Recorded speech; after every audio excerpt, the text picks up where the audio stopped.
decades on, most of the reporting on this says that the future is bleak and we're not doing a very good job, which of course offers a gigantic opportunity. And recently at a dinner with a major co-founder of a massive corporation, he ended up, and I ended up talking at the end of the evening, he said, what would you do if I gave you $1 billion to work on telecommunications and connectivity issues? So now I'm drafting for him a $1 billion memo that sort of lays out what I'm thinking about in terms of this. And in fact, it's a gigantic question as to what one does. And fascinatingly, interestingly, our next speaker, Amir Dosal, actually has some accounts, $1 billion to figure out telecommunications issues and special projects and partnerships in hand. It's not some theoretical idea down the road.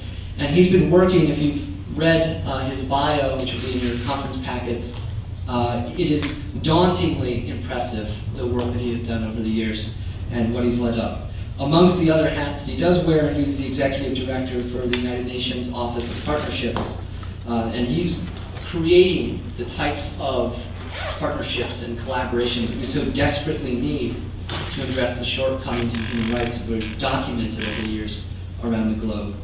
And as we were talking right before this, he was like, we need to get you guys more involved in the UN. So the challenge then is going to be to you, the folks that are going to listen to him, think about ways in which we might help him do his job and he might help you do yours. For the format for this, he's actually asked to lessen the length of his speech to allow more time for interactive Q&A with you. So start thinking about what you would ask a man who is helping build infrastructures and projects around the globe at a level many of us can only dream of achieving. So Amir Dosal has been perhaps best described as a spanner, connecting businesses on the one hand, human rights on the other. I'd also add that he's sort of a cat herder extraordinaire, given the constituents that he's pulling together and the complexities inherent in doing that sort of work. Mr. Dosal, I hope that we'll be able to share some of your experiences and set the stage for this year's International Summit for Community Wireless Networks. And I'm very much looking forward to hearing what you've been up to and learn from your wisdom and experiences in this realm. So without further ado, please welcome Amir Dosal.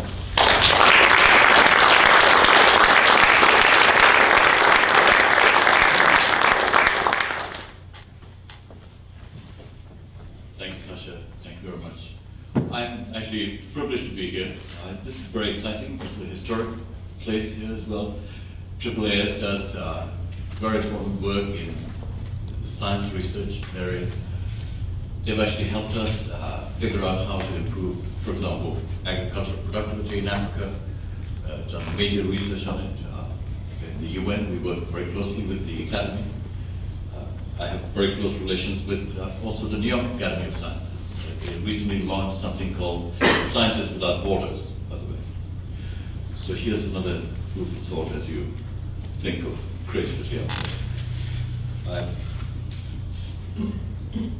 I did say to Sasha that I had prepared a speech which I might deviate from a little bit, even though there are some interesting points in the speech I'd like to mention.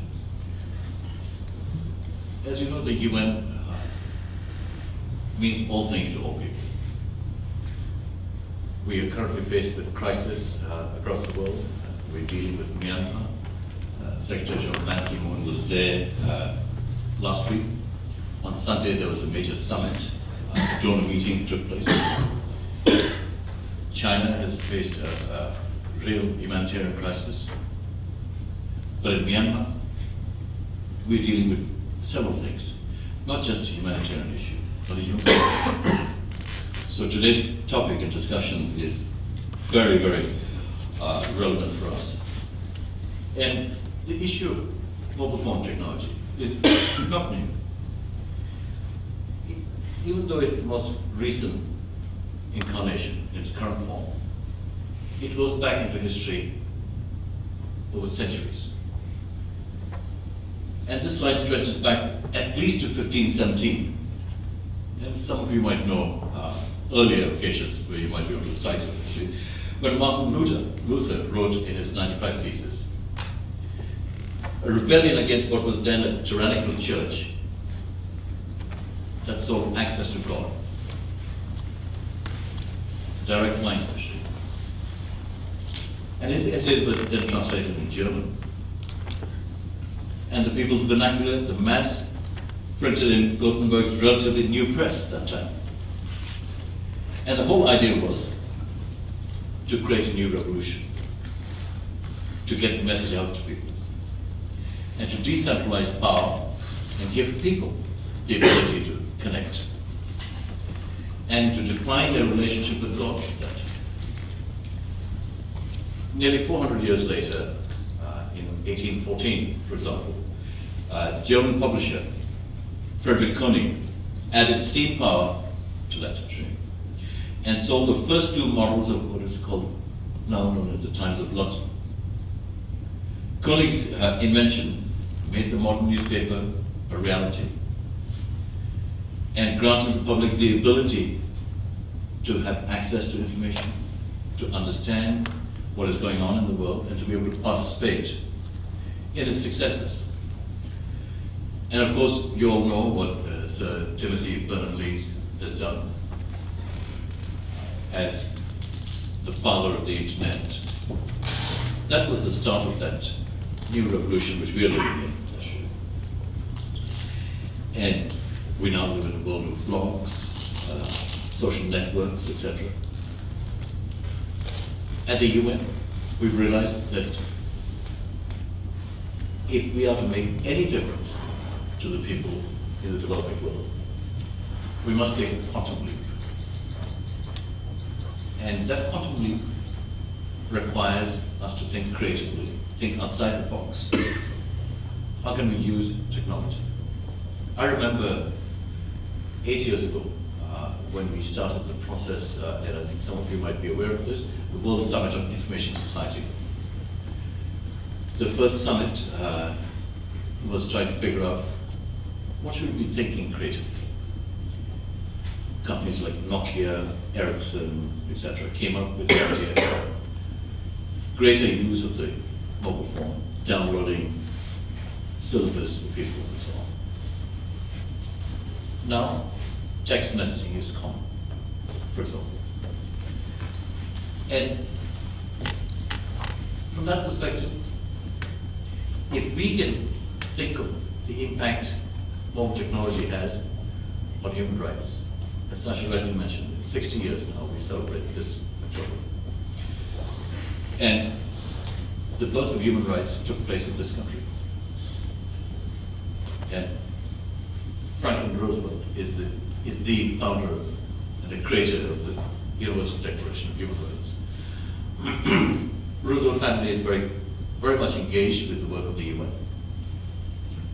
We think that UN's creation was important, but Human Rights Declaration has a profound impact on what we do, on our day-to-day work.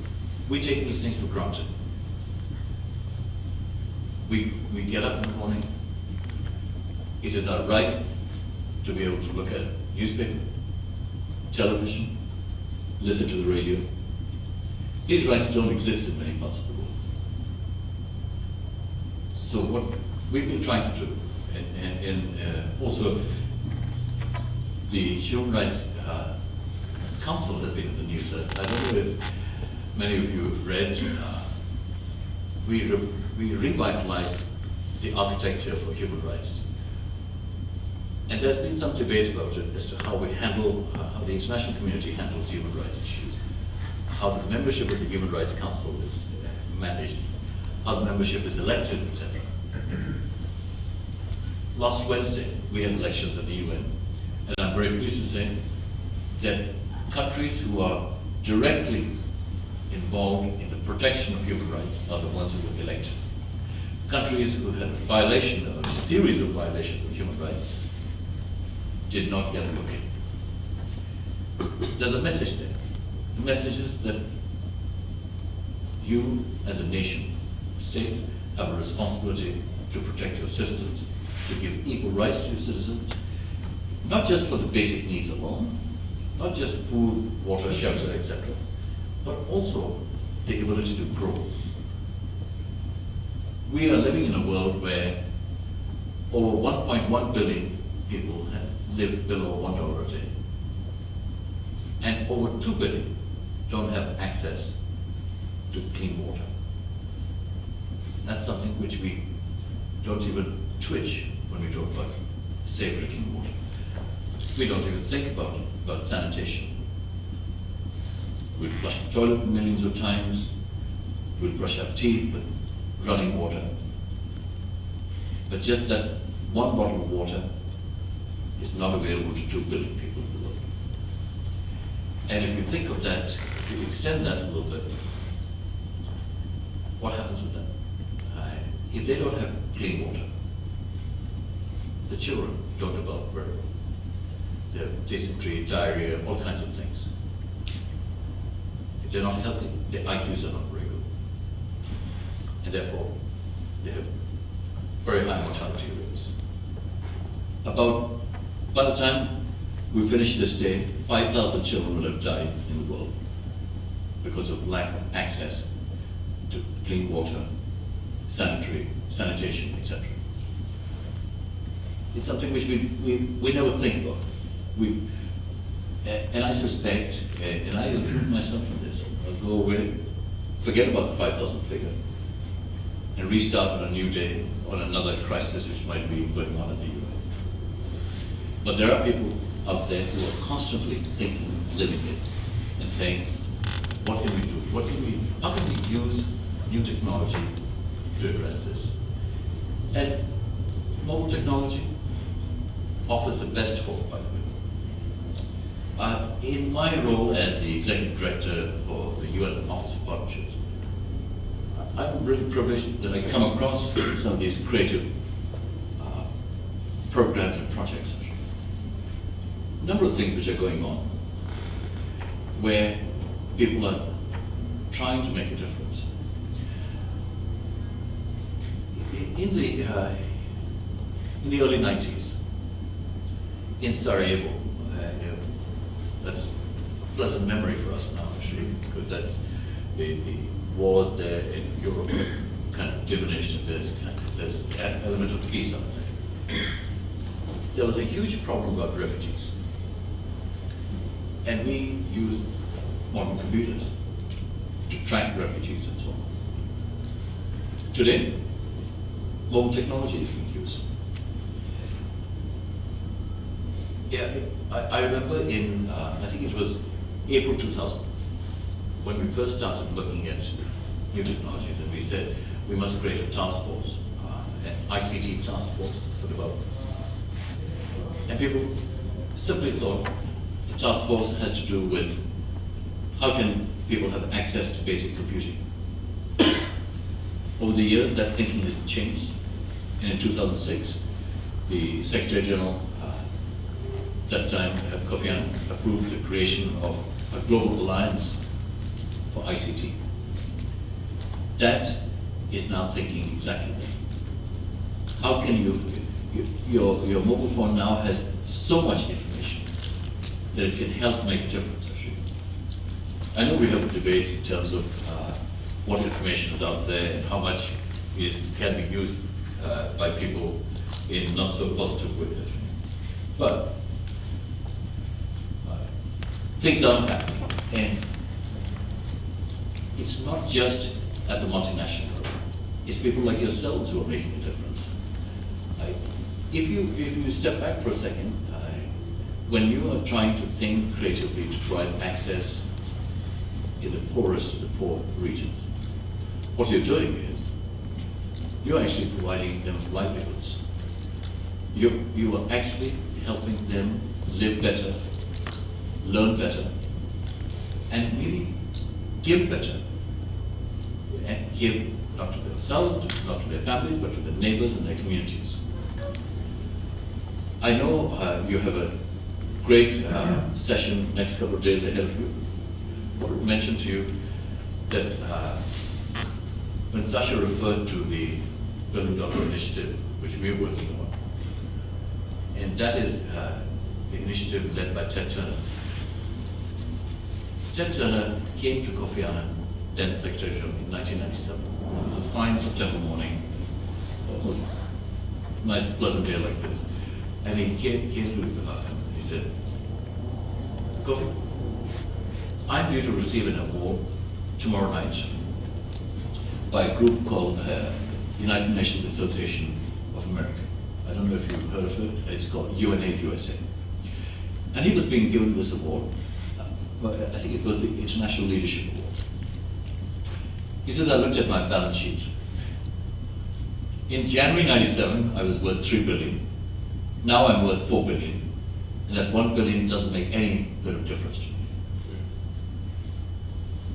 I know my government hasn't paid its dues, so I'll cut you a check for $1 billion.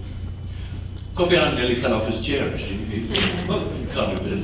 This is subrogation of sovereign debt. I can't accept that. Sitting next to Ted Turner, his financial advisor, his tax advisor, his lawyer, and they were thrilled. And they went, saved $1 billion. He went back, and he himself felt, hey, I said that at the spur of the moment, but maybe I've saved that money. Got up in the morning, he said, no, I want to do something. And he announced that. He says, I'm giving $1 billion to support the work of the United Nations. And he created the UN Foundation. And the UN Foundation is the first ever institution in the history of the United Nations to be a public charity and work directly in support of the work of the United Nations. And they have done remarkable work. They work on areas of children's health, women and population issues, biodiversity, protection of world heritage sites, etc. But the best thing they're doing is saying, how can we invest and bring others to the table? So they partnered with a number of people engaging governments and other non-state actors, engaging private sector, civil society, and others, and including, I know, people like yourselves as well. And one such partnership was when UN Foundation set up with Vodafone. Some of you, I want to share with you, this is the report which is out there. You should have a read of it. It has some very good examples of how wireless technology is making a difference in the social sector. They helped us through the World Food Program. I think most of you know the World Food Program. It is there to help the downtrodden, those who are struggling, have access to basic necessities, food and water. And WFP recently has been in big news that, and we're all facing this, is the shortage of food.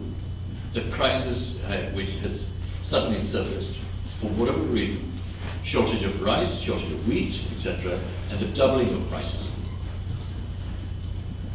But behind the scenes, what is WFP doing? It is actually tracking refugees, helping refugees connect, working with the UN High Commissioner for Refugees. They use text messages to track families down. Now, in a remote area where you don't have access to satellite systems, you do have GSM, you do have your mobile phone, and they use the text system to provide access to people. Now, those kinds of things, for example, we could not have done it 5 years ago. We could not have done it 7 years ago. And just imagine what kind of a difference it's making to people. I give you another example. We partnered with Telecom Sans Frontiers, another group which you know about. They're supporting the work of UNICEF, WFP, and an organization which does humanitarian coordination, the Office for Humanitarian Coordination. The acronym is OCHA, and I'll say it because it's a little easy to say. So OCHA is doing the coordination for Myanmar, for China. China is now using mobile technology to find the victims. They're using cell phone signals to locate people buried in earthquakes. And the aid workers which have gone into Myanmar, as you know, a new corridor has been opened now through the help of the ASEAN states into Myanmar. The only powerful tool is now mobile phones. So, and think of how much difference it's making. And virtually every day I receive examples and information about how a small organization is providing relief, assistance, aid, and coordinating that aid.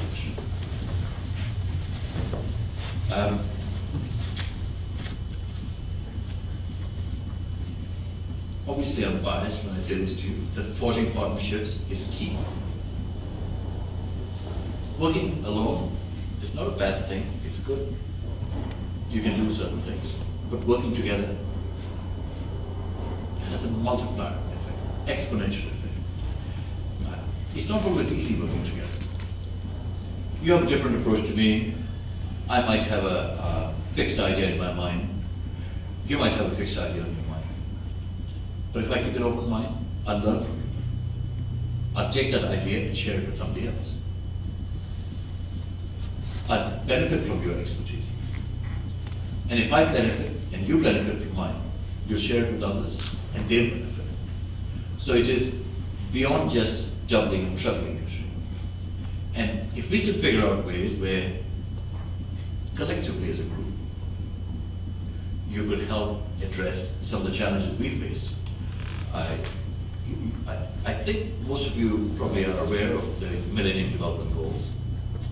These are goals which were set by the international community decades ago. Finally, they came together, the international community, in 2007. Let's call them the Millennium Development Goals. Let's see if we can address them together. And what are these goals? These are goals about alleviating poverty, access to safe drinking water, access to technology, etc. And there are 8 goals. The 8th one says, build global partnerships. That's, if you like, the mother of all goals. Because you can do these things in silos, but if we do them together in partnership, you really can make a difference. And I know you're doing loads of exciting things. I had very good briefing, Sasha, Claire, and others. So if you can figure out how you can pool your technologies and bring them together, because you are at the service of mankind at the end of the day. We're not saying that you should just give money. We're saying you should earn money to give money. You should do well to help others. Otherwise, you won't be able to help. Otherwise, you'll be worried about how can you get food on the table. We want you to do much, much better. If you do better, others will do better in the process. I think I've said enough. Perhaps we might just end here. We can have a conversation. Thank you very much.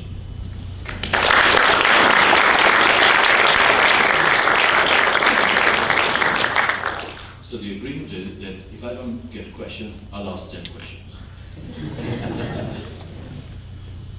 So who would like to go first?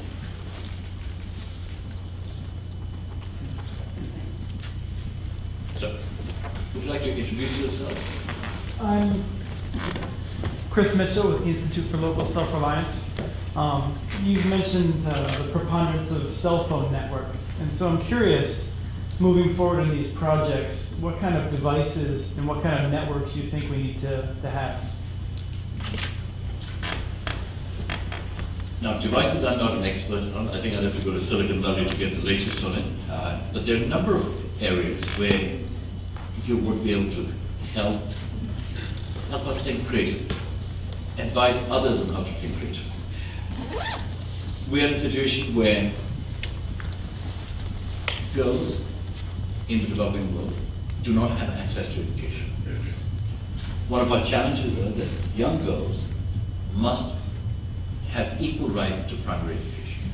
Again, it comes down to basic human rights. we also want to ensure that they have an understanding about the environment. Children who are not able to fend for themselves should be able to understand between right and wrong, between the benefits of protecting the environment, how do they address issues related to climate change. So mobile technology is perhaps the quickest way to get to them and for them to get to others. You know what's happened in democratic societies nowadays. If you want to mobilize people, the only way you do it, the fastest and quickest way, is through text messaging, for example. Especially in the developing world. 2 years ago, last year, there was an initiative called the excuse me, New 7 Wonders of the World. It attracted 100 million votes, 90 million plus through text messaging. Now, if you think of that, that was on the social side, on the cultural side. If we can think outside the box and say, how can we help the underprivileged? How can we help those who live in poor sanitary conditions? You'd be interested to know that quite a lot of these people, first thing they acquire is now a cell phone. 30 years ago, the first thing they acquired, besides the radio if they had one, was a TV. Now they run for a cell phone first.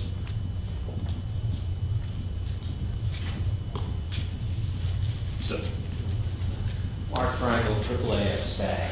What would you identify as, let's say, the 3 major obstacles or challenges to achieving the distribution and circulation of mobile phones that you would like to see happen? one of the biggest challenges we've faced is getting access to a country. Right outside the main urban areas.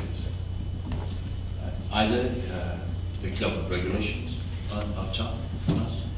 Governments say, we like the idea, we want you to do this, but they're kind of constrained by it. Second is availability of cheap resources, low cost, even though that's now kind of disappearing. You look at what's happening in India, Bangladesh, Sri Lanka, Pakistan, and other parts of the world, where mobile phones had the greatest penetration in terms of new technology.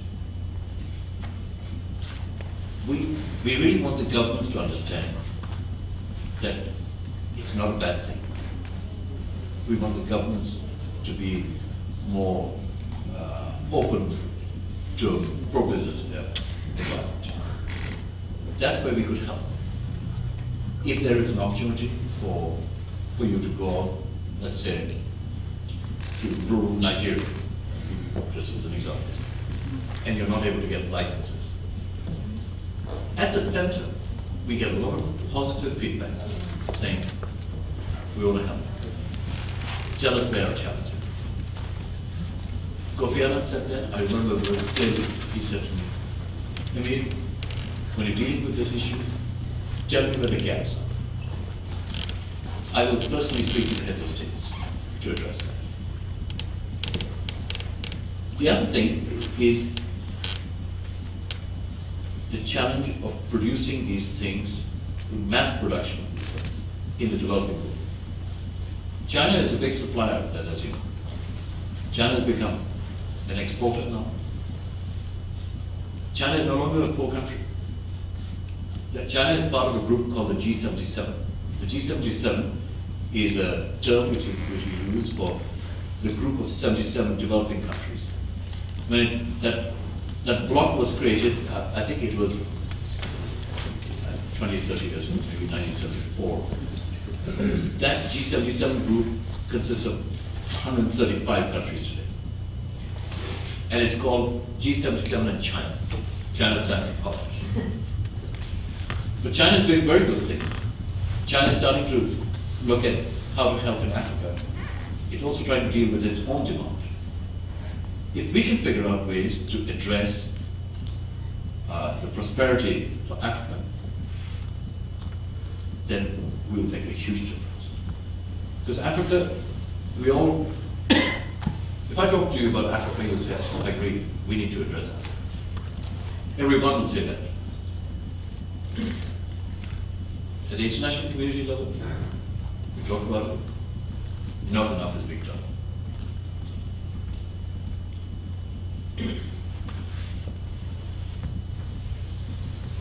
Jessica Wyndham, also AAAS staff. You mentioned the Millennium Goals and Development Goals, and also MDG 8, which you say is about building partnerships and also involves access to technology. Could you discuss a little about what the UN is doing to help build partnerships in that area? So, I mentioned the Global Alliance for IT for Development, Information Technology, GATE, which is a loose-knit alliance of public-private partnerships to try and encourage new investments. The International Telecommunication Union, which is kind of your related body in terms of your work,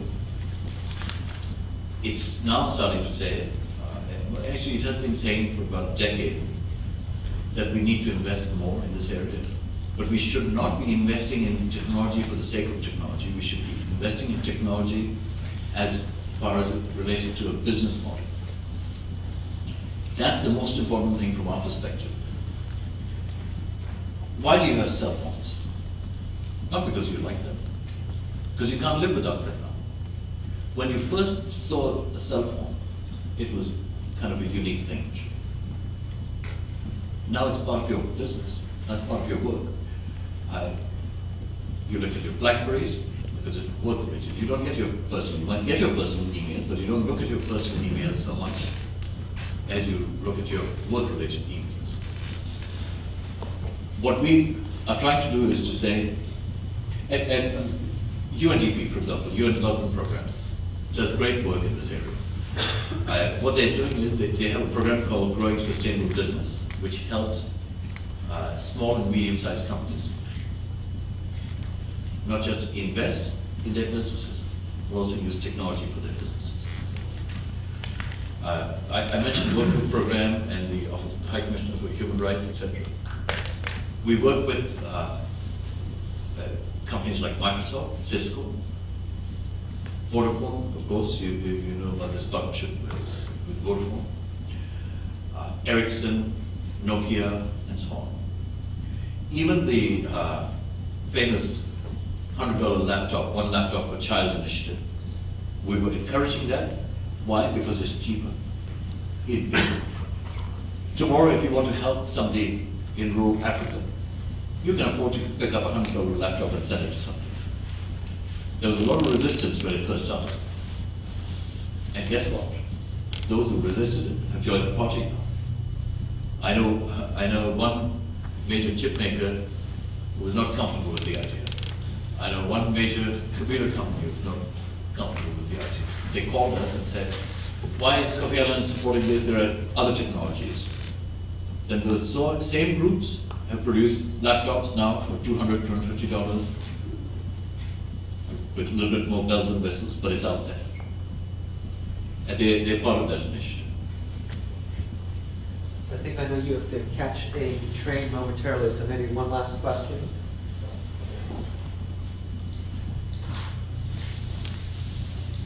I think what you're just coming to, Laura Colonna from the Information Society Project at Yale Law School, I think you're just coming to a point that I was wanted to ask about, and that's the issue that I think this group in this room really cares about. And in terms of, is there evidence from some of the projects that you've been overseeing that, for example, open source or community-owned projects, that there's inherent benefit in those non-proprietary ways of doing things? Because I know that, of course, all the big companies, want to push a certain model, and that's not always going to be consistent with, what might be the best in terms of social benefit. And it can't just be the price is the only factor that makes it enticing. It has to be about the political and social goals. So, appreciate your comments on that. So, thank you for raising this. When this discussion came up about open source and Linux, etc., it was at the WSIS in Tunisia. Mark Malik Brown, then administrator of UNDP, said to me, he says, in your discussions, will you ensure that we discuss open source? Because I was hosting a couple of panel discussions. And I said, absolutely, I was delighted to hear that he was saying that we should be providing access to all technologies, not just favor one against the other. And what you guys do, using open source, is very important from our point of view. It's about rights issues. You should have the ability to use anything you like, which will make a difference, which would ultimately be beneficial for the end users, for the product itself, and so on. So we are strong believers in that. There'll always be a debate, and market forces will always have a role to play in this. But the more you get engaged at your levels to say, here's my contribution to this, the more important it'll be, the more effective it will be at the end of the day if it's put together and shared widely. And I also wanted to take this opportunity to say that at the UN, as I mentioned to you about the MDGs, dare I say that you also have a responsibility in helping us address the MDGs. So, but you're doing that work. In September, we have, on September 25th, we have what we call a midterm review of the MDGs. You know, the targets we've set are to 2015. And Secretary General Ban Ki-moon will take stock of it to say, where are we? Are we there yet? What are the challenges? What are the opportunities? What more should be done? Why is it that there are only pockets of success in Africa as compared with other parts of the world? We would welcome ideas, your creative ideas. And I'll give you a way you might consider. Through the entire membership of this organization, you could actually poll each one of you to say, this is what I'm doing in Africa. Here's the MDGs are very easy to pick up. Look at the 8 MDGs and you say, this is what I'm going to contribute to it. Even if it's helping 5 people, or 10 people, or 20 people. If you have a membership of 200, think of the multiplier effect. When put together and announced, you can do great things, by the way, but if you don't package it, nobody will buy it. I have a great invention. I don't know how to sell it to you. It'll remain a nice invention in my backyard. But if you put it together and put it up there, others will say, hey, me too, we also do it. Our association is also doing it. That's where the power of a group comes in, the power of networks. And if you can tabulate that to the various groups you're doing, you will suddenly see that others will join you, and that will spur even more development. That's the challenge I threw to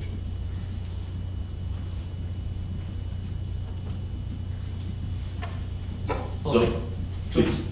Well, I just wanted to thank you so much for spending a bit of time with us. I know you're a very, very busy man, and I also want to take you up on your offer to provide you with creative ideas, and I hope that we will be following up with your team following this summit, bringing some of the ideas that you've been bantering about. I know that one of the big issues we've worked on over the last 2 years at the International Summit is how to interconnect all of these different groups so that we can start interfacing with these more macro level organizations. So with that, I just wanted to thank you so much for coming here. Thank you. Thank you.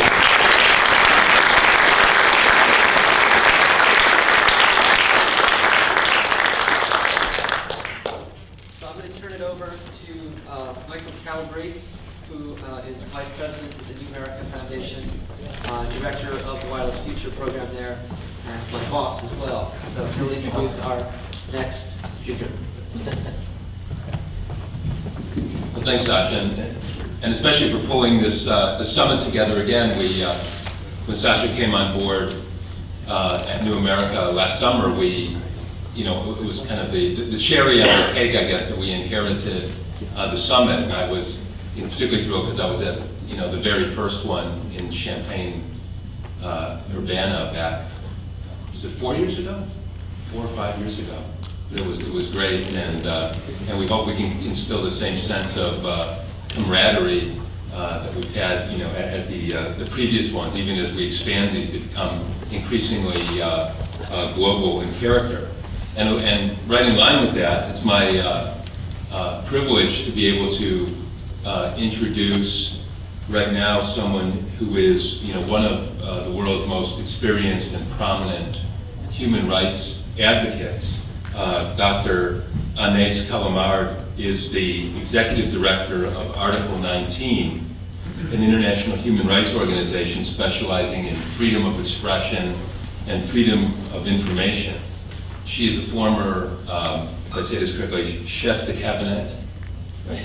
Chef de cabinet, cabinet chief for the Secretary General of Amnesty International, where she also led Amnesty's work on women's human rights as the organization's research policy coordinator. Anais has also founded and led HAP International, the Humanitarian Accountability Partnership, where she oversaw field trials in Afghanistan, Cambodia, and Sierra Leone, and created the first international self-regulatory body for humanitarian agencies committed to strengthening accountability in disaster-affected populations. So with that, I'll turn it over, and we'll hear from this other dimension of how technology can help worldwide.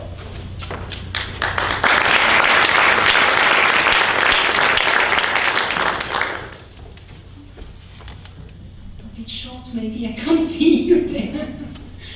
Hi everybody, it's a real pleasure to be here today.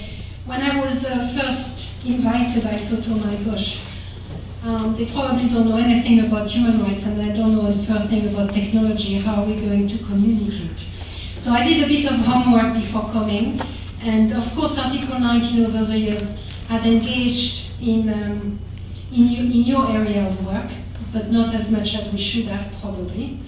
So I was able to reflect a little bit more on the challenge that I was given, which is a little bit the opposite of what you just heard. I was asked by my friend at the AAAS to try to demonstrate in 10-15 minutes that human rights have a great deal to offer to what you're doing at both a conceptual and operational level. So maybe many of you have already thought through the human rights dimension of your work, so please, my apology to you if you find what I have to say a bit redundant. And also, maybe some of you may wonder why you should consider human rights while the human rights movement is taking so long to engage with you. And that is correct, and that is well taken, and I hope that my presence here will go some way towards balancing that experience and moving in the right direction. Because I can assure you that while I am persuaded that the wireless movement will benefit a great deal from anchoring what you do into human rights standards, I am equally persuaded that the human rights movement will never be complete and effective without you. So if you could just bear with us, bear with the fact that many of us human rights activists are a bit of technological fossils, stuck in some middle age, and by middle age I only mean 10 years old, 10 years ago, not that, no, not further than that. I hope that we will find a common language and vision so that we can work together for the greater good of the protection and respect of the right of all to communicate. So what I will try to do in a few minutes is draw on a blank frame, in rough brushes, some colors and shape. And I hope that maybe by the end of the meeting or by the end of the 3 days conference, we may be able to connect them all. And by adding your own colors, your own brushes, your own experience and visions, we will have at the end of the 3 days a nice painting whose vitality and energy will bond us together as a human rights wireless community. So I will just begin by giving you one of those few brushes, and the first one is, of course, the rights. What are our rights, and how do they connect to the work you do? I'm sure you've heard them all before, or a little bit, but I just go through them very quickly. The first one is Article 19, the one I wanted to mention to you, from where the organization that I'm currently leading is derived. And Article 19 guarantees the right to freedom of expression of all, and it says that everyone has a right to freedom of opinion and expression. This right includes the right to hold opinions without interference and to seek, receive, and impart information and ideas through any media and regardless of frontiers.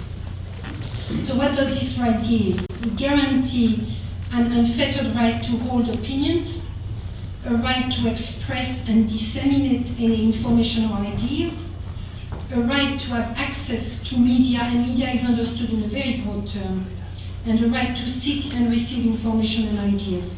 So there is very little doubt in my mind, and hopefully in yours as well, that the wireless community, both as a concept, as a tool, can be guaranteed under Article 19 of the Universal Declaration of Human Rights.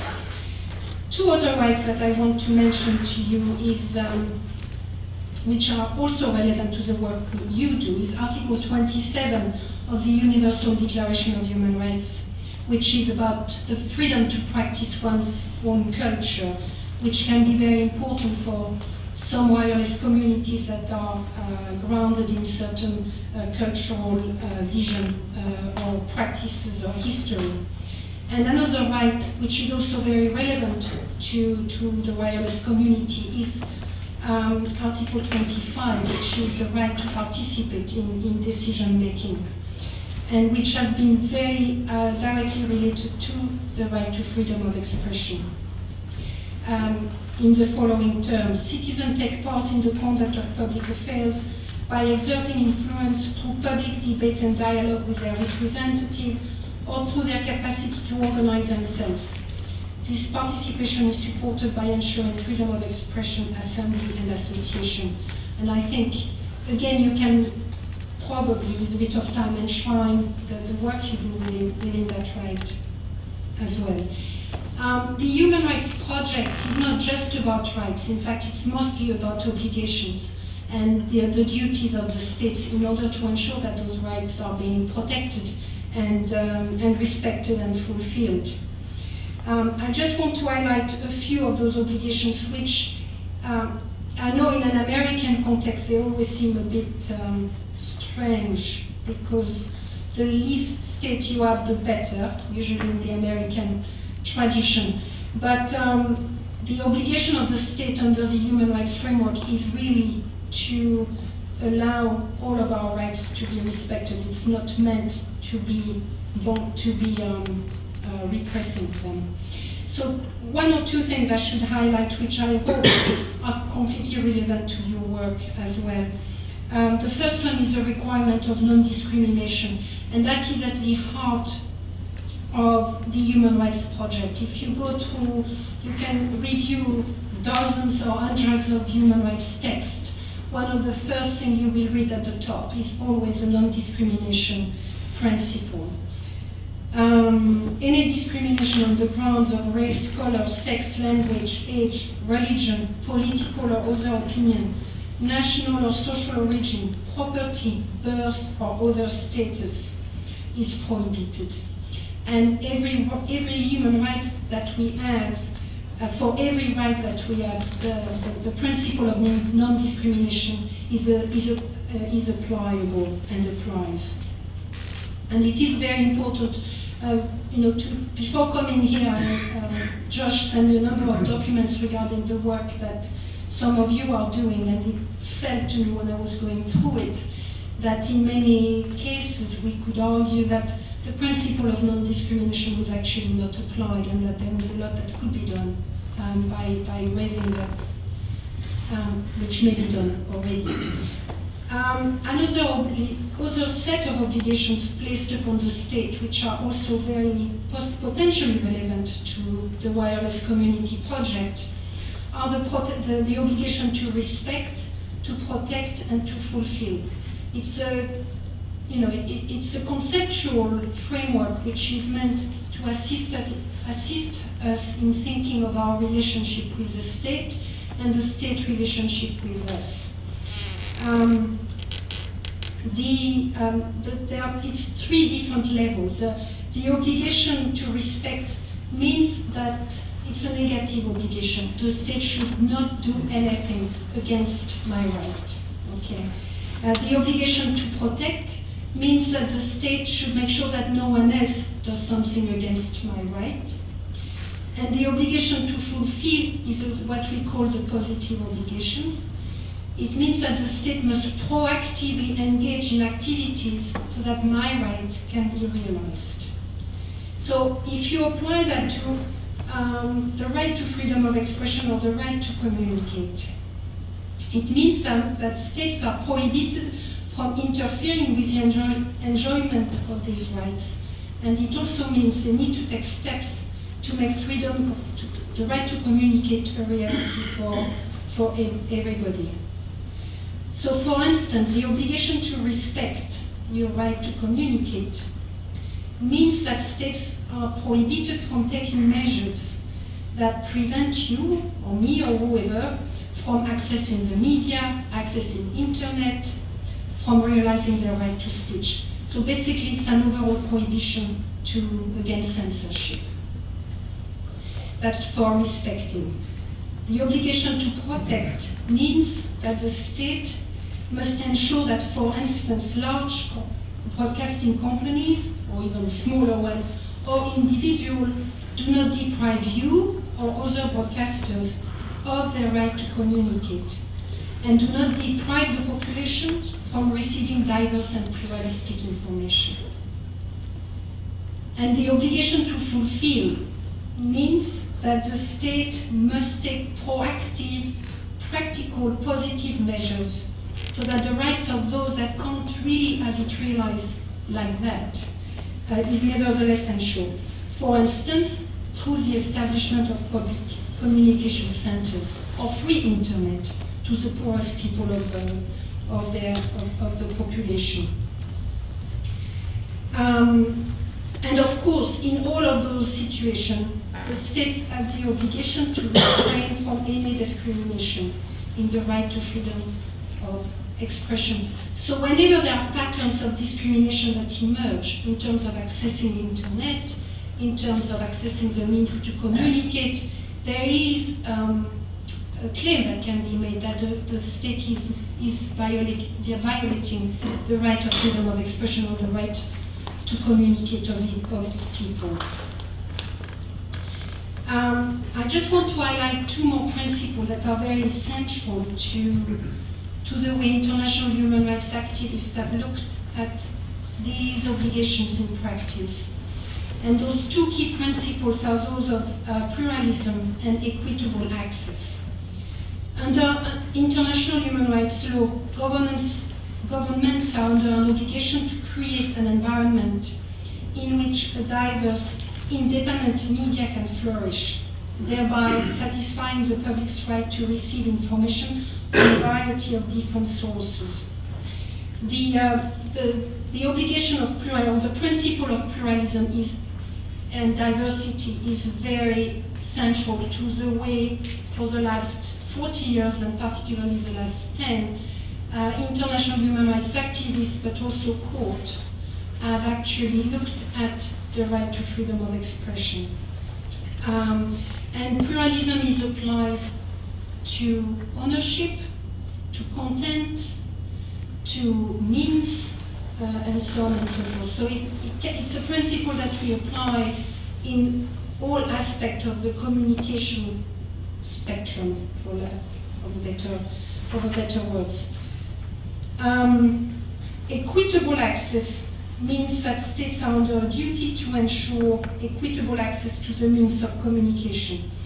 So that implies both a negative duty not to restrict access to the media, which includes what you do, and a positive duty to ensure plurality and diversity.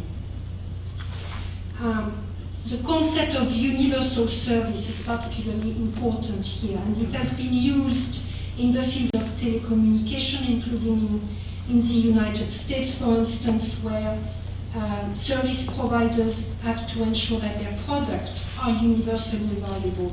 Okay?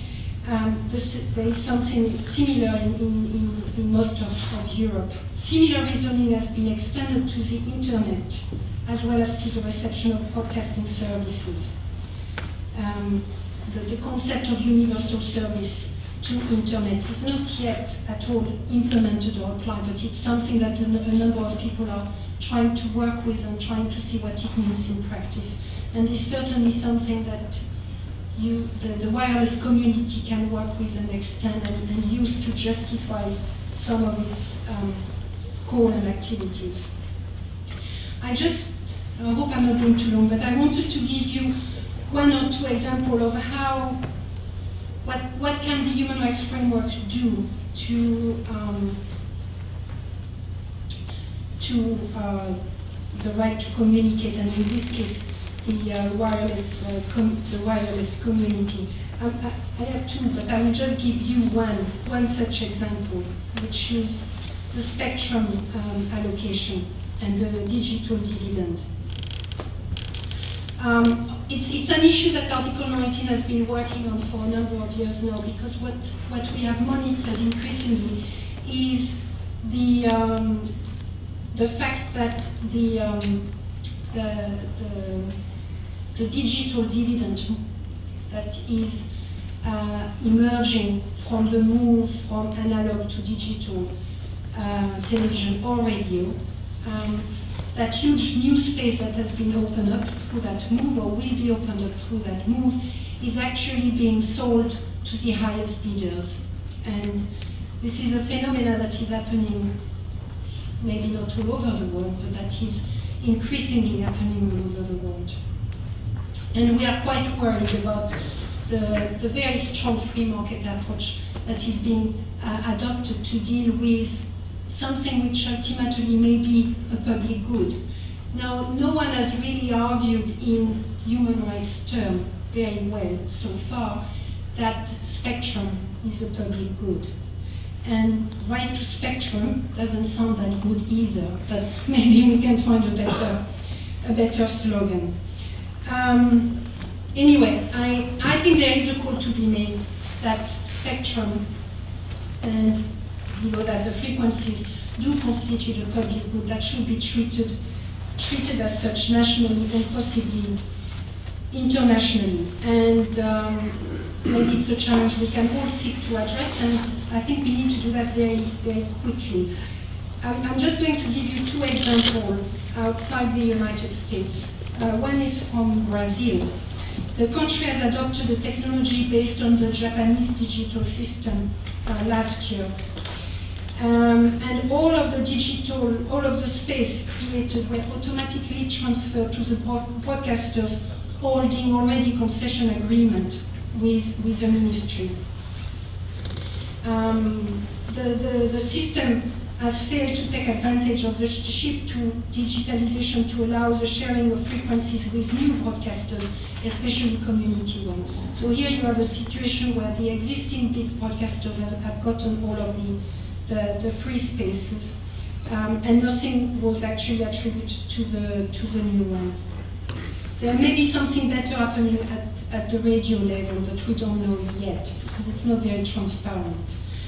Mexico, actually here in this case, there was a new media law which about the transfer from analog to digital television and radio. The process was not very transparent there either, and not was it set in law.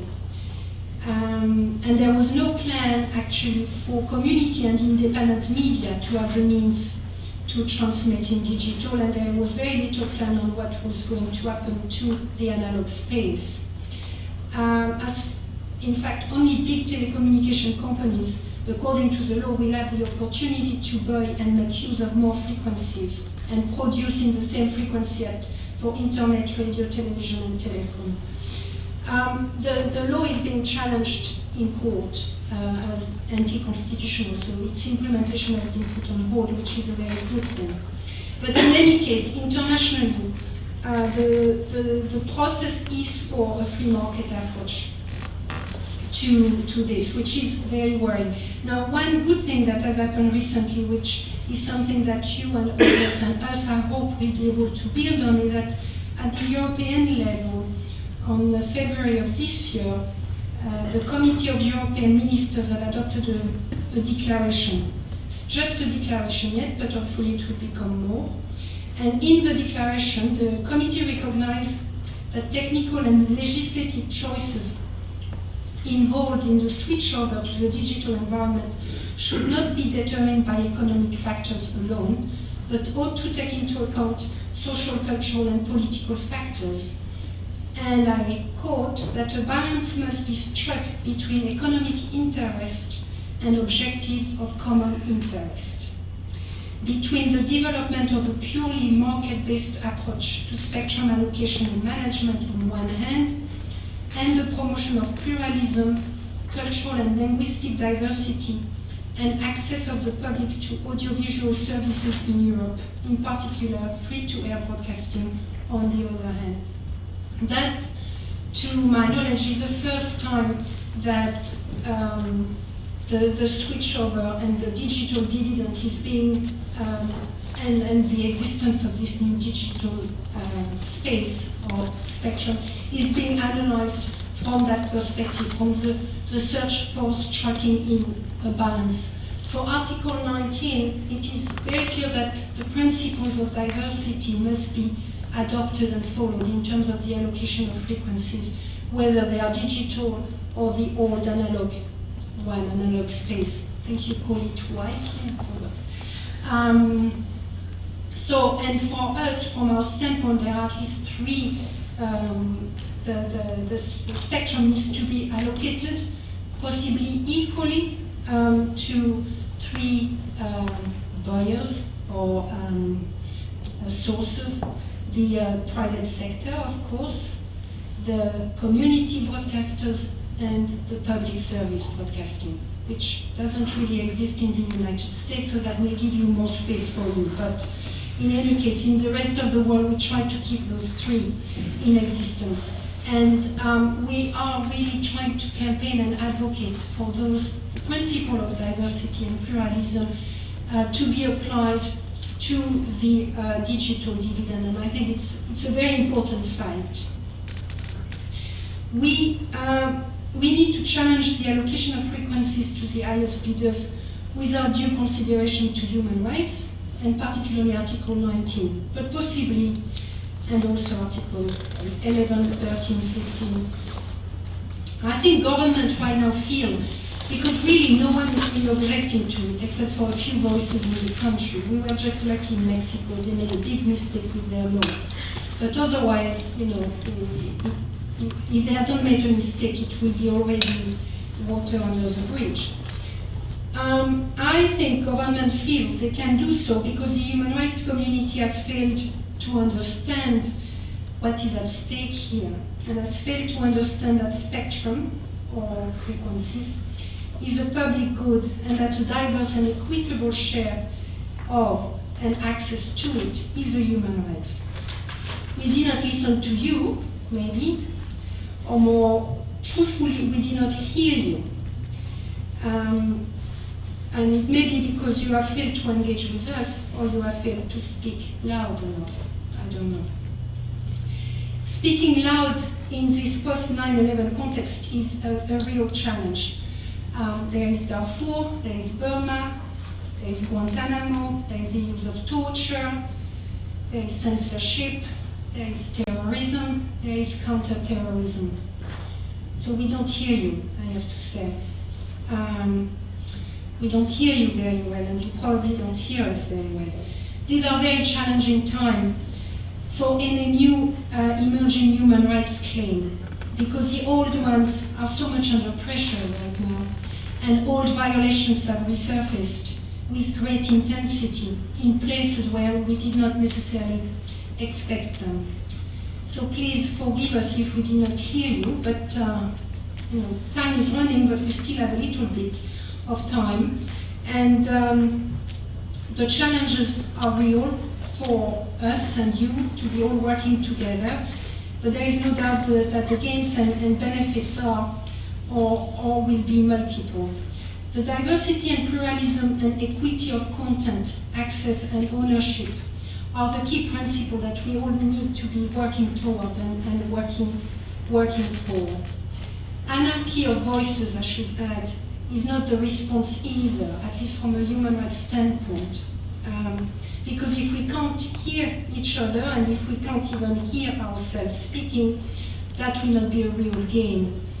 But true diversity, debate, dialogue, facilitated and across a human rights sensitive technology, that is, I believe, the real future for us all. And I hope that this meeting and this conference will be the first step towards realizing and meeting our challenge to all of us. Thank you very much.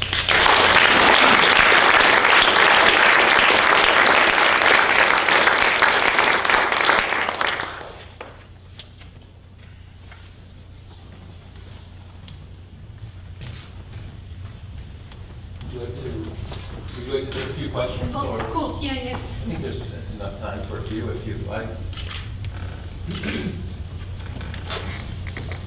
Hi, Ian Rose, Harvard University. You mentioned a lot about the right to information and freedom of information, but the opposite side of that coin is the right to privacy and protecting personal information. And particularly through the broadcast nature of wireless technology, sort of any time you talk about wireless, you have to be considering privacy. So I'm curious about your opinion between the relative needs between those somewhat competing interests, and if right now the necessity of greater freedom of information is somewhat stronger than the need for privacy, or if they're on equal footing, or how those are playing out right now.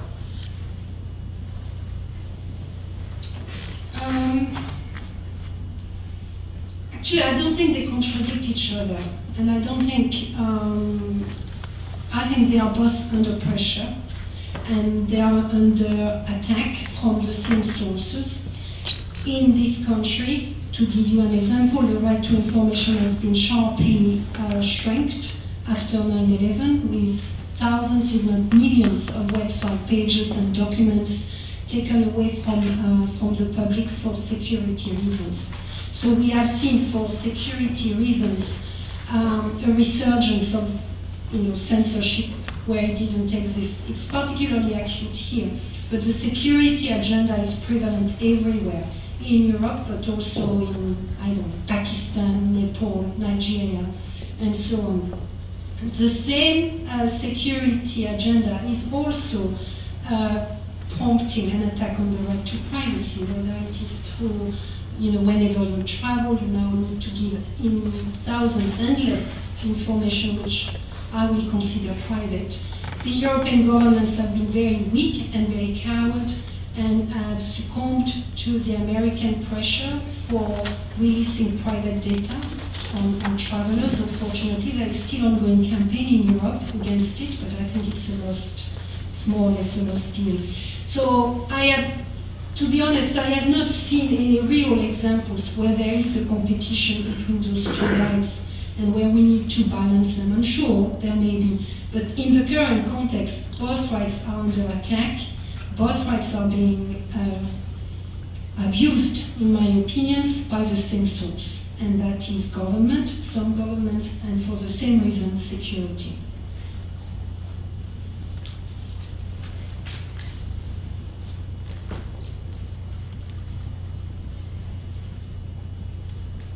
Anyone else? All right then, well, thank you very much.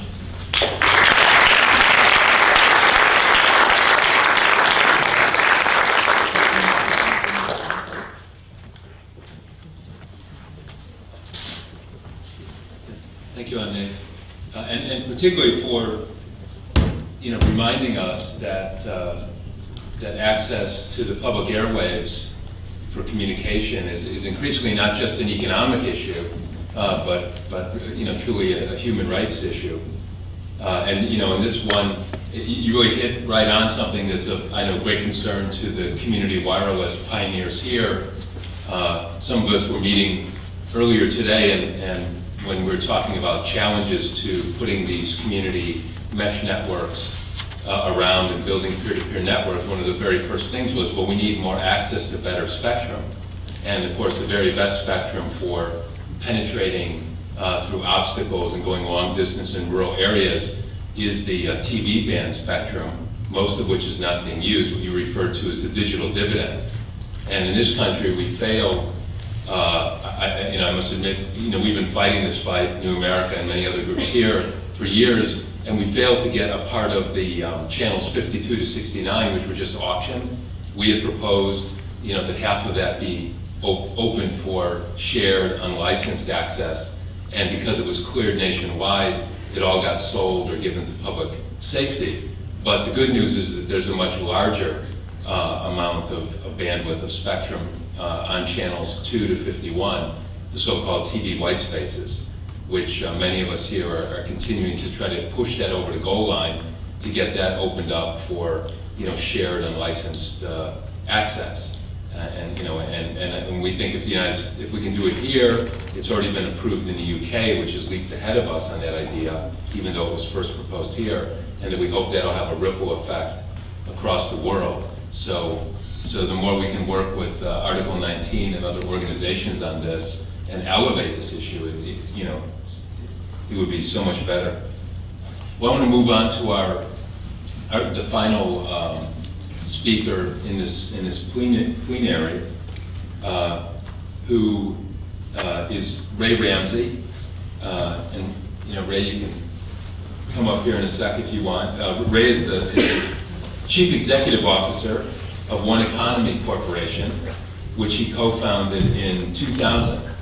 And One Economy is, in my experience, without doubt the most dynamic NGO addressing the problem of digital inclusion today in the US and beyond.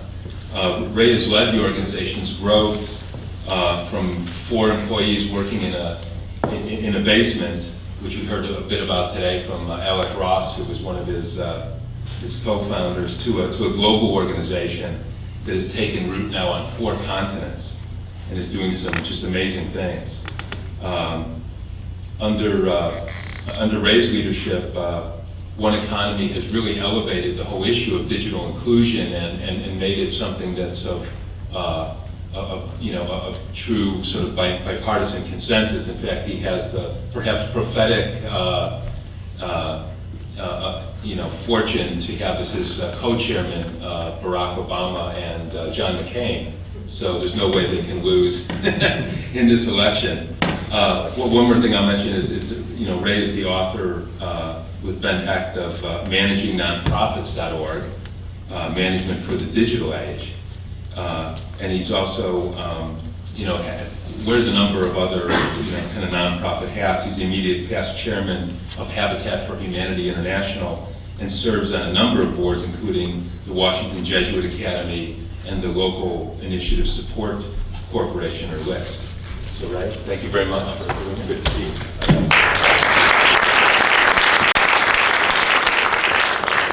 Well, I know it's a late hour, so I'm not going to give a long speech. So hopefully we can have a dialogue. But I was asked to talk about digital inclusion. And, I could go a number of different ways with that topic, but I think what's important, particularly from your perspective, most of you in the wireless world, and I'm not going to try to speak to you as some expert, particularly outside of the United States, with respect. We've begun work in Africa. We've been working for the past 3 years, and we're working in Turkey and in Jordan, as well as in Canada. But the bulk of our experience over the past 8 years has been in the United States.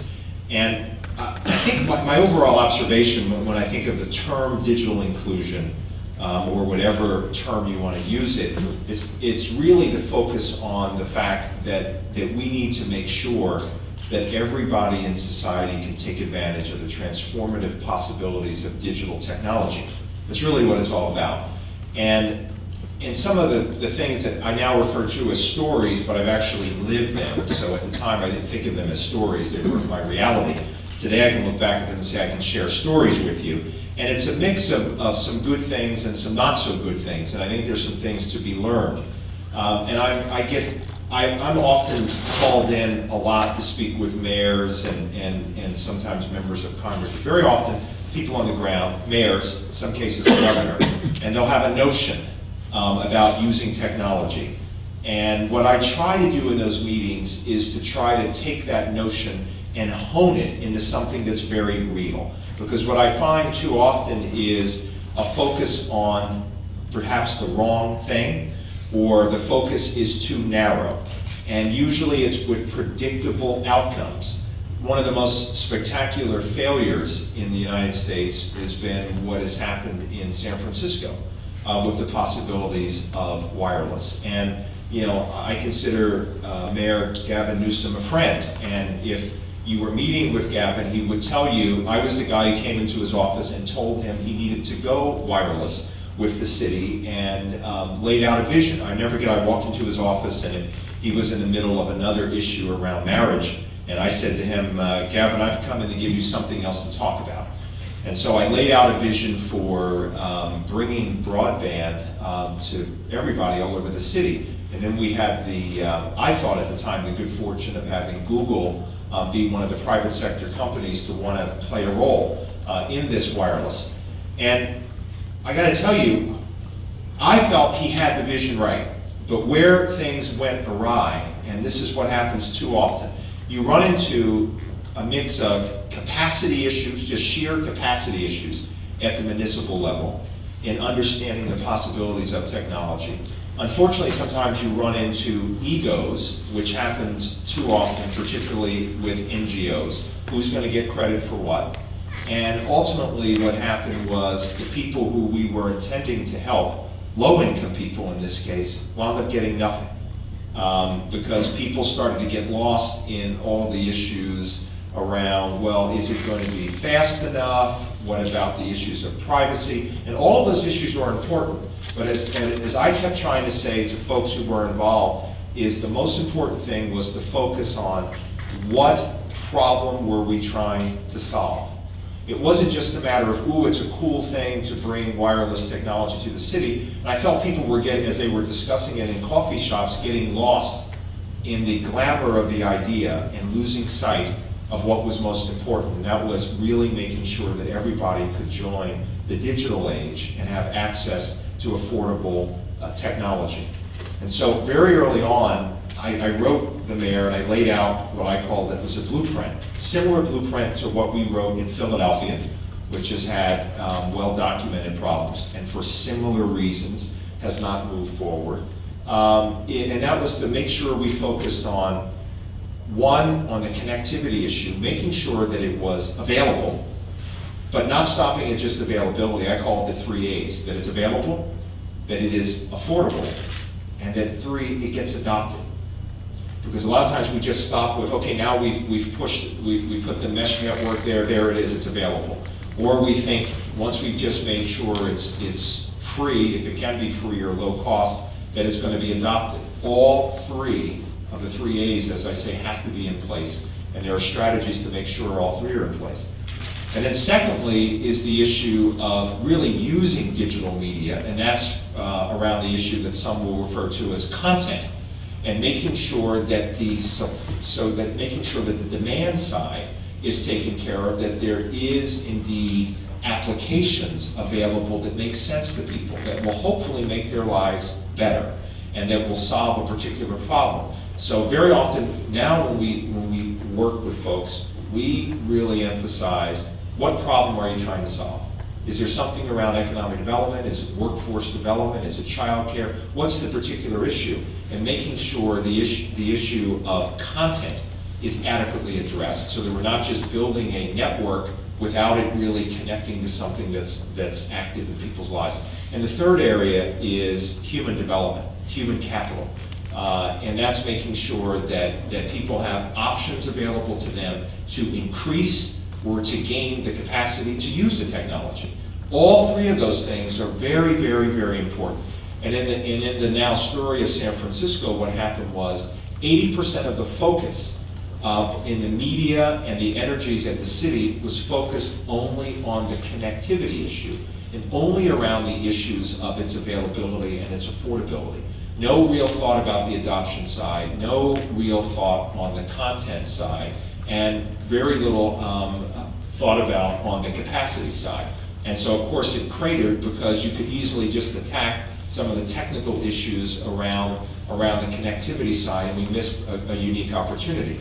Now, what's come of that, because I'm an optimist, and I started off giving you sort of the more negative side of it, because I'm an optimist because there are communities all over the country and in different communities all over the world that are using different devices, in some cases wireless routers and different devices to do point-to-point and to do neighborhood-based, community-based wireless efforts, and have said, you know what, we're not going to wait for the municipality to play the role of gatekeeper. We're going to go forward ourselves and make something happen in a very positive way. And so I'm seeing that happen, and we're very excited to be working in places like Greene County, North Carolina, or Raleigh, North Carolina, that's doing this work, or Kansas City, where the library there that has a 10-branch system is working with us to use some of their capacity to build wireless into the homes that are proximate to the library, but then open up a wealth of content applications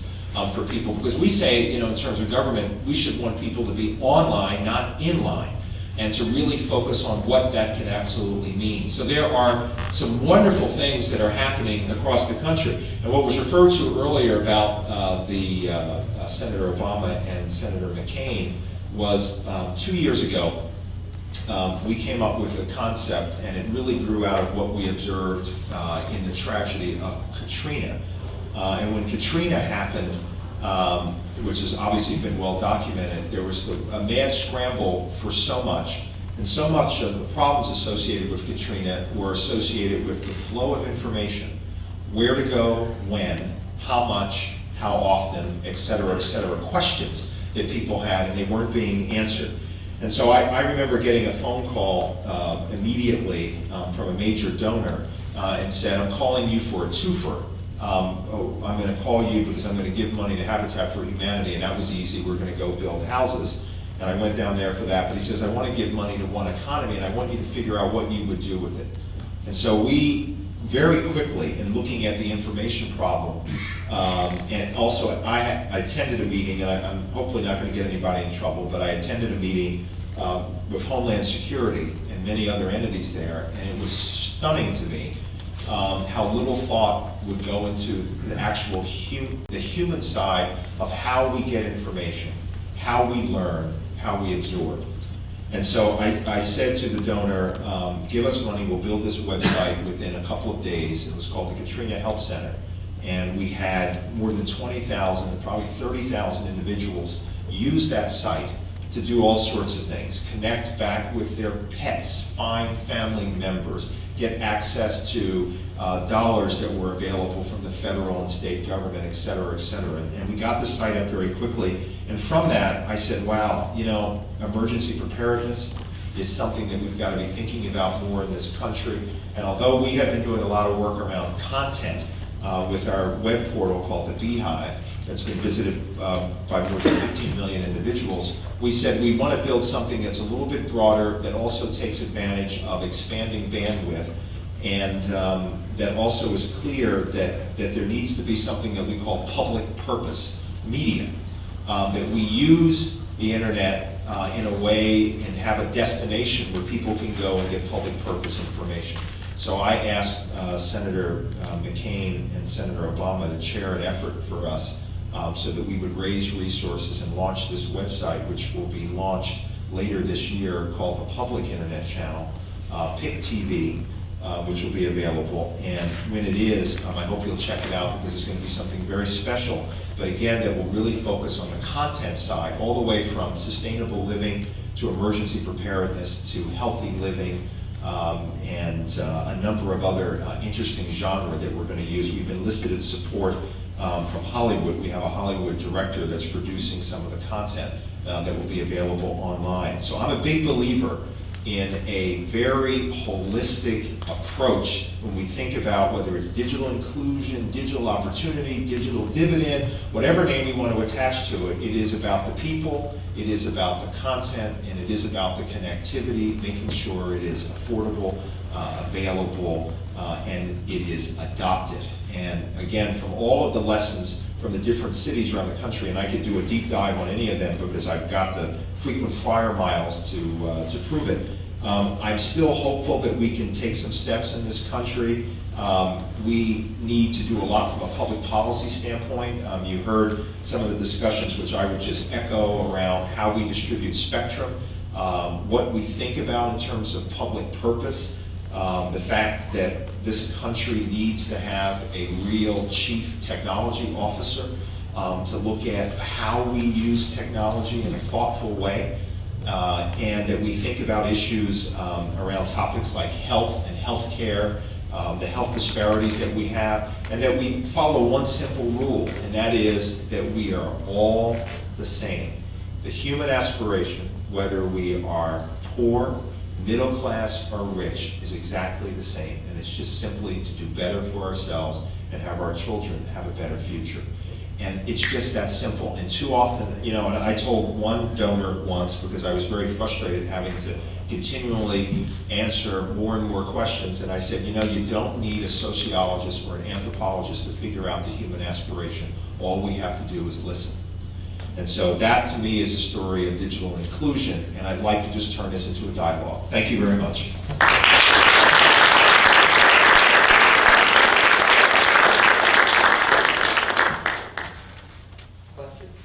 Questions? And I am an optimist, by the way. Yes. Hi, Drew Clark with broadbandcensus.com.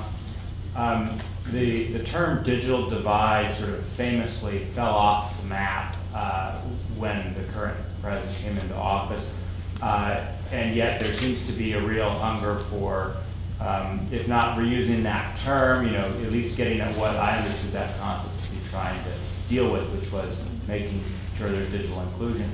How do you see either a President Obama or a President McCain dealing with this particular question, given again that they're both on board in some respects with your organization? Yeah, and obviously we've been fortunate to be able to share some of our thoughts with both individuals, and I would never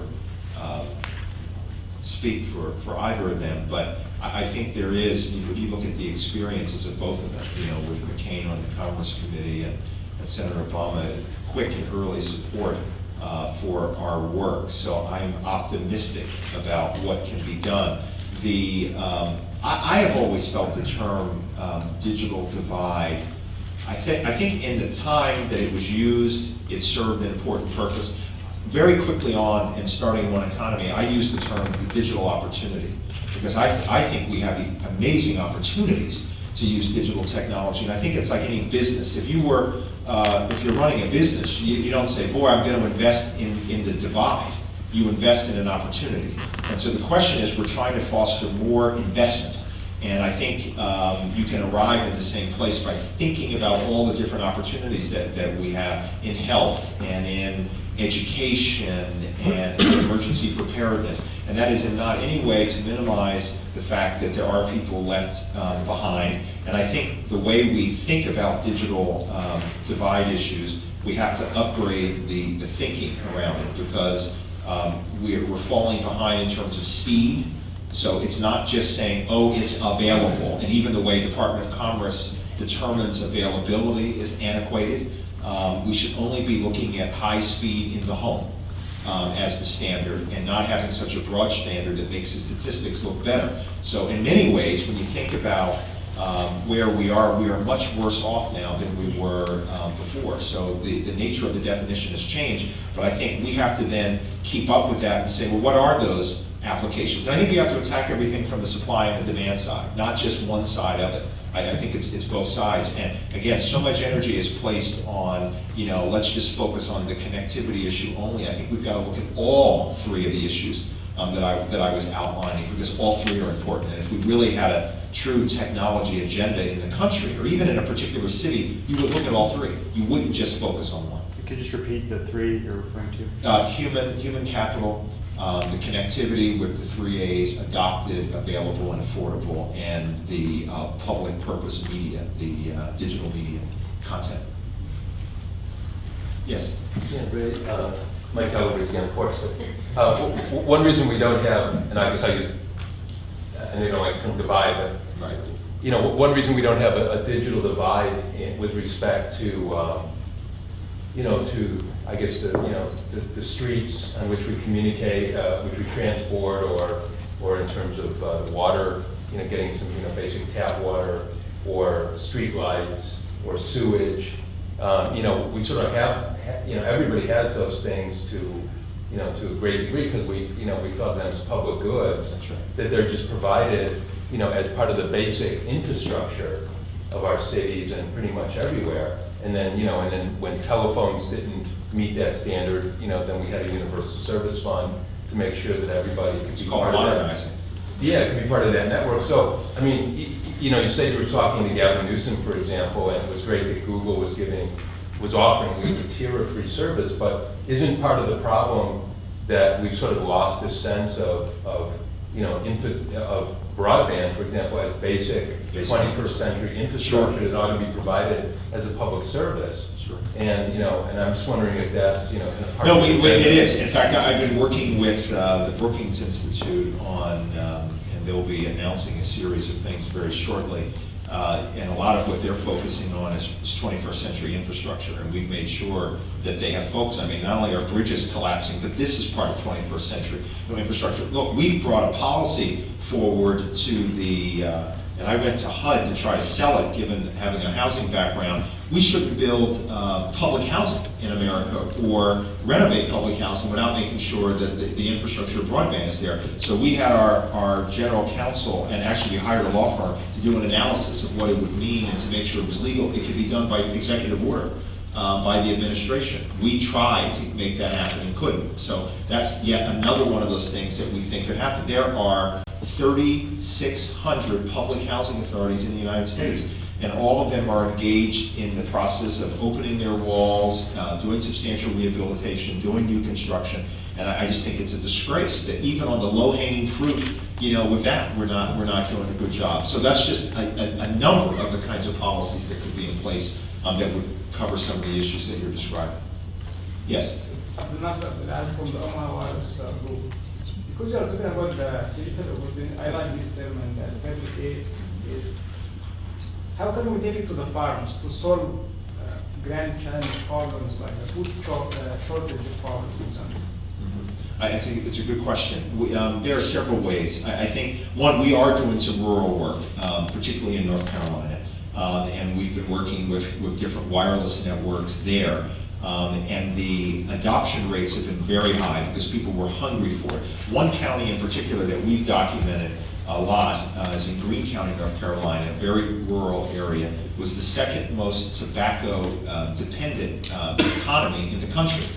And they decided that they wanted to transfer their economy from just being dependent on tobacco and to focus more on the 21st century. And since that time, we've worked with them to do a laptop per child program in the classroom, again, working on the human development side. We have a program called Digital Connectors, where we hire young people as technology ambassadors between the ages of 14 and 20, and they're paid a stipend and they earn a laptop.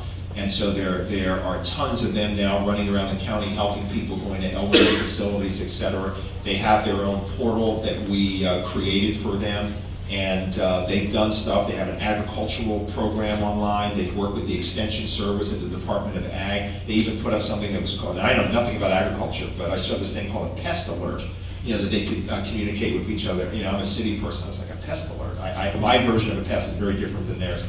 And they have that online. And so some really interesting things. And I'd be happy with our team to share, some things with you. And some of our work in Africa has been, and in some of the rural areas there, has been center-based, but we're also developing a concept for using the cell phone and to provide information. And so we're in the early stages of creating an information network using the cell phone that initially will focus in Africa on some core issues around health, economic development, et cetera, et cetera. So it's very exciting, what can be done using the technology and thinking holistically. Yes? You talked about getting information to people, and I'm wondering what you think about the interactivity within communities for creating social capital. How, is there any tangible examples that you can give between creating social capital in these communities?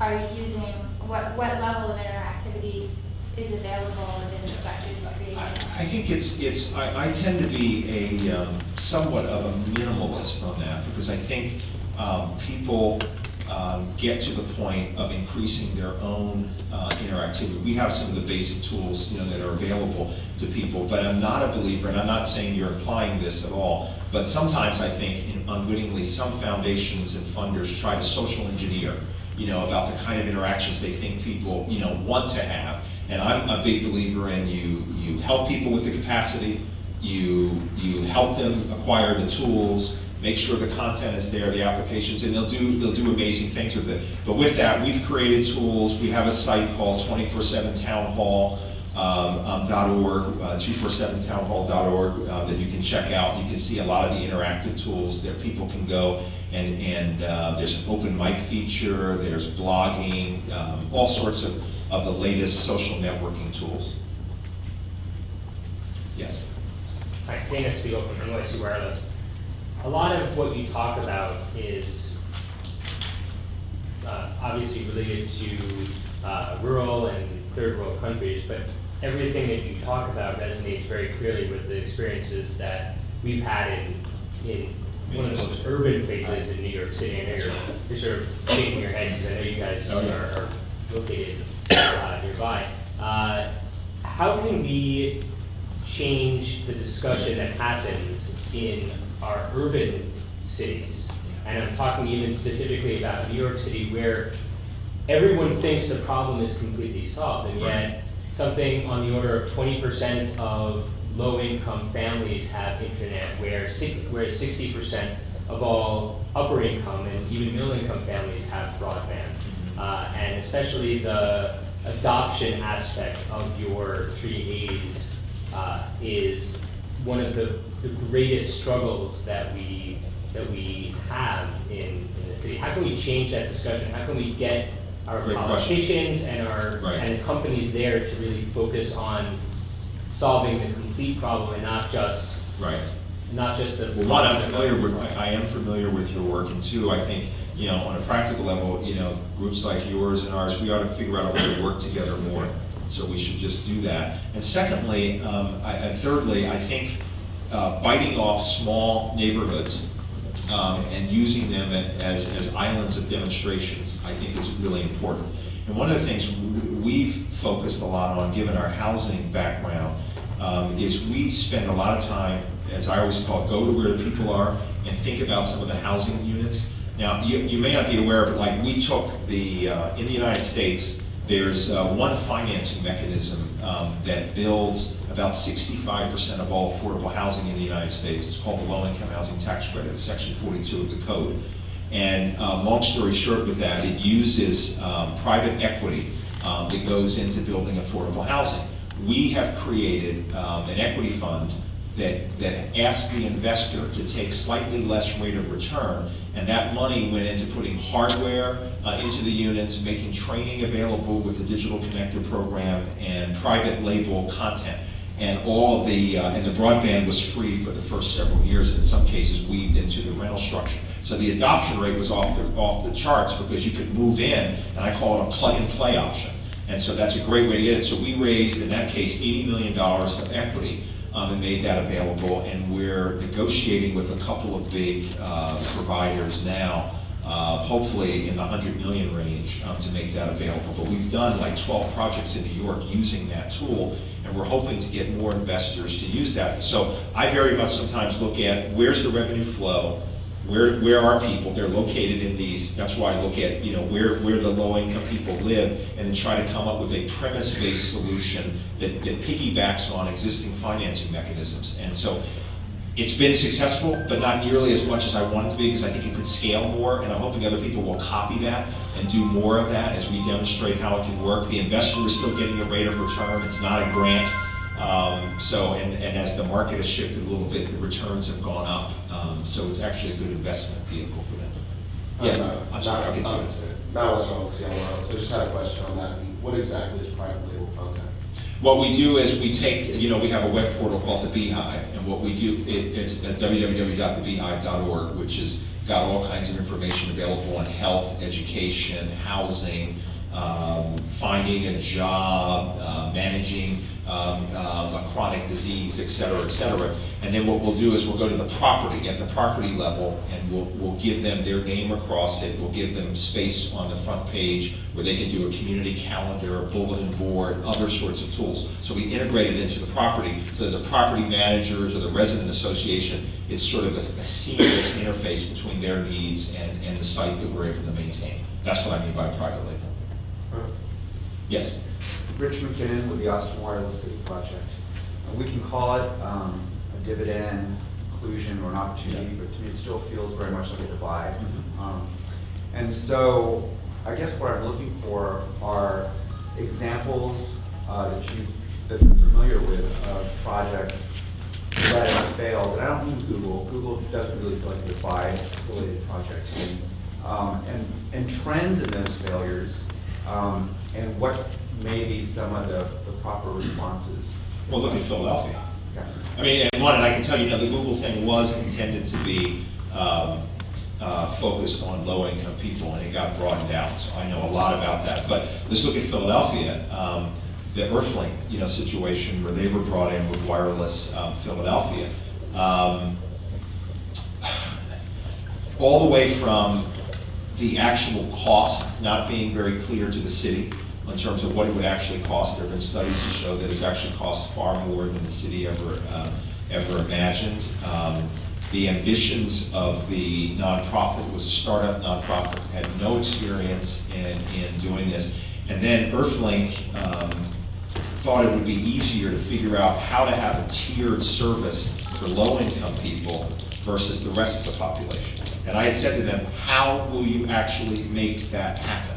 It sounds good on paper. So there's, I could just go into a lot of details, about some of those issues. And then on the adoption side, even when they had, okay, here's the rate that we're going to have. You have a brand new nonprofit that was founded, and then it kind of, I don't think it was intentional, but it began to get separated away from some of the other nonprofits that touch more people.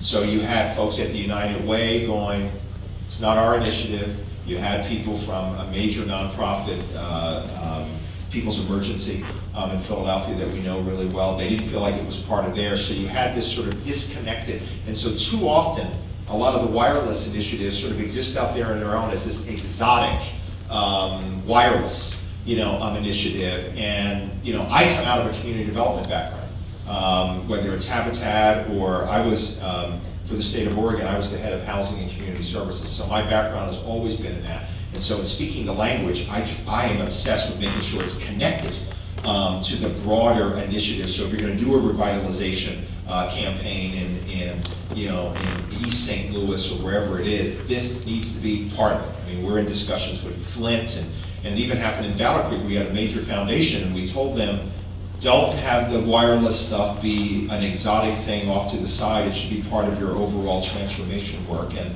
they chose to make it like its own little thing. And what happens? It doesn't really stand on its own. Wireless, it's just a conduit to get to other resources. It's a communication, a means. It's a means to an end. I mean, years ago we would carry it by horse, tell people where the news was, and then eventually it was the phone. That's really what it is. And yet we turn it into so much more exotic, fancier, bring in all the experts from and it doesn't have to be like that. It needs to be ingrained in community organizing, community planning, engaging folks, making sure that it's multi-ethnic, multi-racial. It's not as complicated as people make it seem. And then going down the checklist and say, do I have these basic components in place?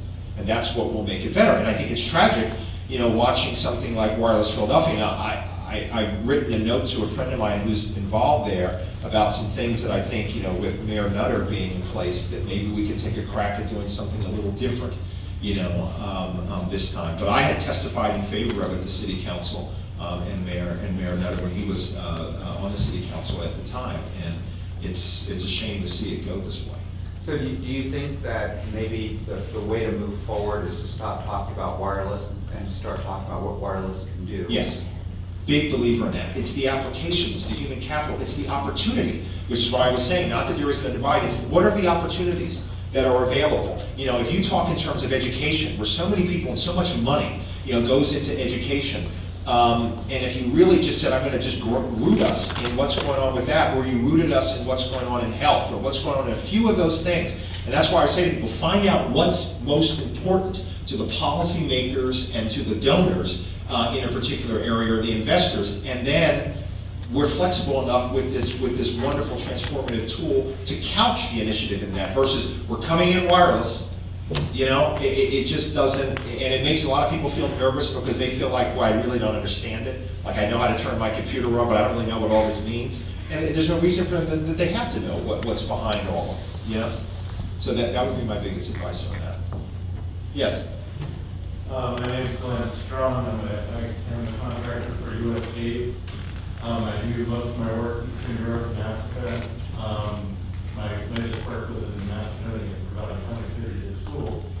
But what they understand overseas is the interrelationship between broadband and economic development. And, capturing what Michael was saying, seeing it as a utility, I see it, as economics. It helps those in rural areas find jobs, particularly in Macedonia and Montenegro. People were finding jobs that they couldn't have found otherwise. And in Eastern Europe, they get it. Yep. They from Estonia to Slovenia to Serbia now, they understand that relationship. So why is it so hard to sell that here? Because we're just not selling it right. And then again, like I said, if we make it only about, well, it's the poor versus the rich, or it's this versus that, it's really it's competitiveness, it's the applications, it's 21st century infrastructure, for the country. It's really couching it in those kinds of things. And I think it would have far more universal appeal if people knew and really looked at the statistics from that standpoint. And if they really knew, what was going on in South Korea and the amazing things that are happening there because of the use of technology, or what it could mean for telemedicine if we have the right speeds in terms of rural health, and those sorts of things. So that's why I try to couch it that way and really focus on what the opportunities are that are available in this country, and we just want to broaden that while making sure that the fairness, equity, arguments are addressed. But I tend not to lead with those. Okay, great. Thank you.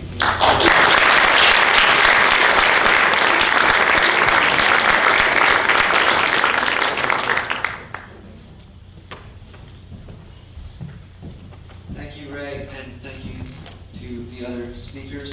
I know that I'm the only thing standing between you all and some wine and victuals, so I'll be very pithy.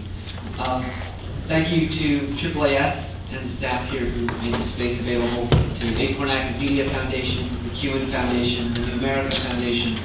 A lot of foundation support for this gathering.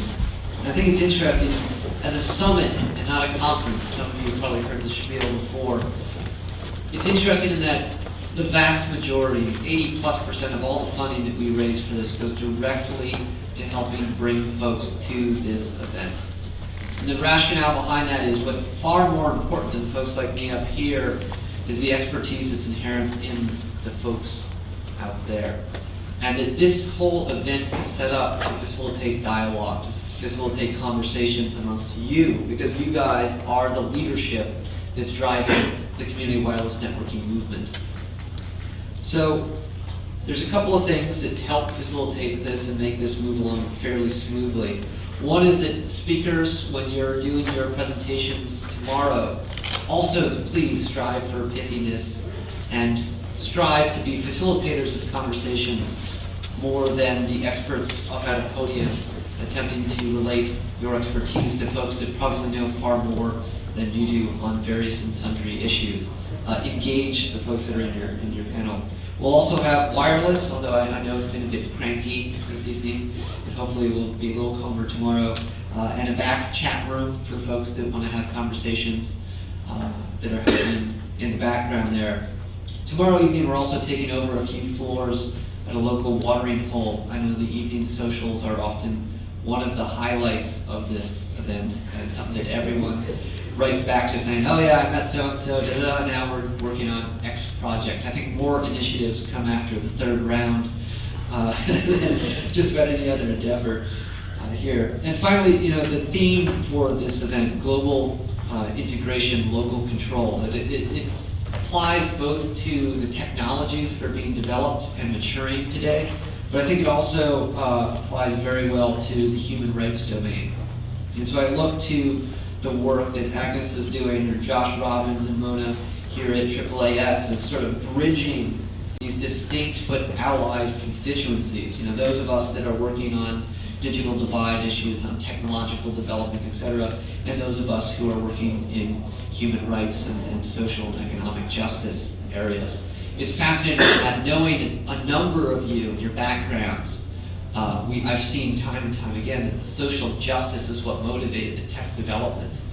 And I think that we're sort of returning to our roots in a lot of ways by making that explicit.